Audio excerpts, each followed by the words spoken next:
Yo, what's up mga brother? Meron tayong re-reviewin ngayon. Yung nabili nating power bank. Try natin buksan na. Matagal ko na ito nabili. Pero ngayon ko lang pa siya bubuksan. So nabili ko pala ito ng 590. Ako ba din binili ito? Binili ko ata sa TikTok. Yan.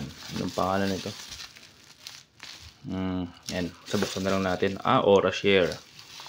Orashare yung ating nabudol. Ayaw. Wait ko, kutsilyoin ko. Yun.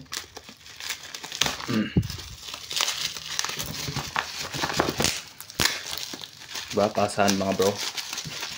Yes man. So yan siya. Sabi dito 20,000 mAh. So ang taas nung capacity niya. Totoo kaya? So unboxing lang ito, hindi pa natin mapoprove kung talagang 20,000 mAh to or bogus. So Orashare nga pala to mga brother. Pato nag-o-auto. Kung nag-o-auto pre, naduduling kami. Yan. Buksan na natin to mga bro. Kailangan natin to kasi lumalabas tayo ng bahay. Para meron tayong backup. Diba? Wala kasing charger yung ating sasakyan. Bulok eh. Oh yeah. Look at that. Buksan na natin. Pupush lang siguro to. Katulad nyan. Uy. Nice one. And, uy, baliktad tayo boy. Ito na siya. Orashare.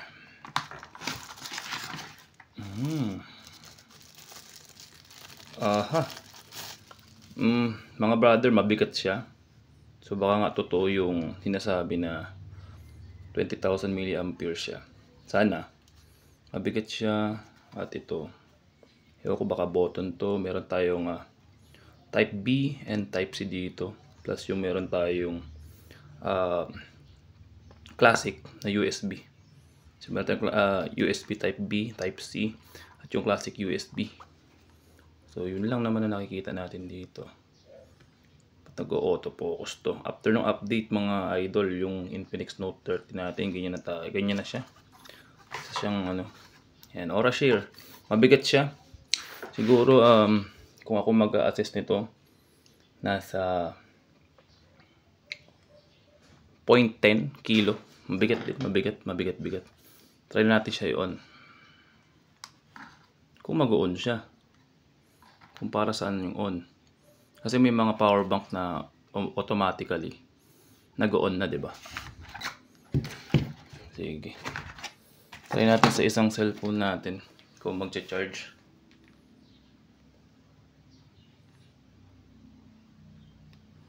Yan. Ano ba available dito? Nga pala may free siyang USB Type B. Yan, may libre siya galing sa kanya yan. So meron tayong cellphone dito Type B. Itong Tecnopova natin. Para makita yung Tecnopova yan mga idol. So, first gen ng Tecnopova, buhay pa rin naman. Naglolo ko na nga lang, pero pwede pa. Ito natin. So wala naman indication dito na kung saan yung speed niya. Sabi dito kasi kaya niya ng fast charging to hanggang 74 watts. Tama ba? Tama ba ang aking pagkakaintindi? So pare-pares lang sila ng output. 9 volts 1.67 ampere. Okay. Yung USB 1 pala, yun yung classic. Yung Type C natin 12 volts 1.5 ampere. Ayan. 74 watts. Ewan ko, ito yung na-order ko eh. Pero try na natin. Okay. Natin kung mag-charge mga idol.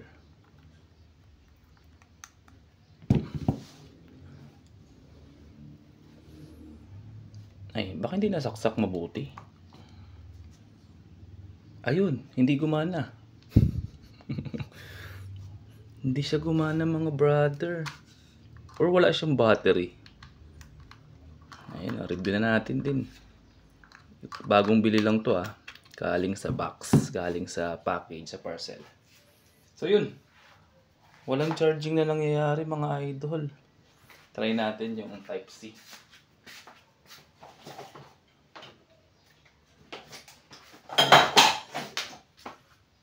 Type C naman. Natin kung gagana. Wala ah. Okay. Type C.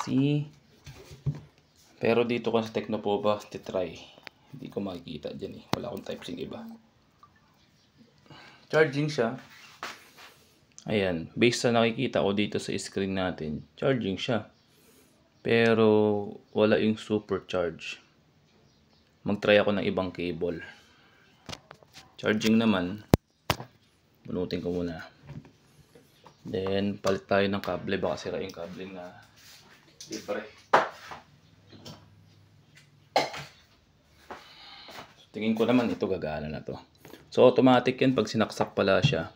Magbo-boot up siya. Mag-turn on yung power bank natin. Tingnan natin mga idol ah. Mga brother, check natin kung mag-charge to. Ay teka, baliktad, sorry. Ayun, charging siya. Yung libre lang yung libre lang ang hindi gumana kanina. Yung libreng USB cable. Ayun, charging siya mga brother. Uy, 99 agad. Ayan, naglolo ko kasi. So yung mga brother, kita nyo naman. Functional naman siya. So meron siyang type C, type B at yung meron siyang classic na USB. So malaman na lang natin kung gaano katagal itong Aura Share na to. So, ang pagkakaalam ko kasi, ang binili kong Aura Share power bank yung may mataas na charging output. Ewan ko kung tama yung ibigay nila sa akin. Alam nyo naman pag online, medyo nakakatakot. So, USB 1, base dito sa box niya. 1.67 ampere, 12 volts, 1.67 din. So, ibig sabihin mabagal. Micro input yun eh. Ibig sabihin okay, hindi ko lang alam kung kaya niya mag-reverse to. Ibig sabihin pwede siya i-charge using type C and type B. Yun. So pare-pares lang yung output niya. 9 volts to 2.2 ampere or 12 volts to 1.67. Malaman na lang natin yung performance niya after a week. So yun na muna mga idol, mga brother.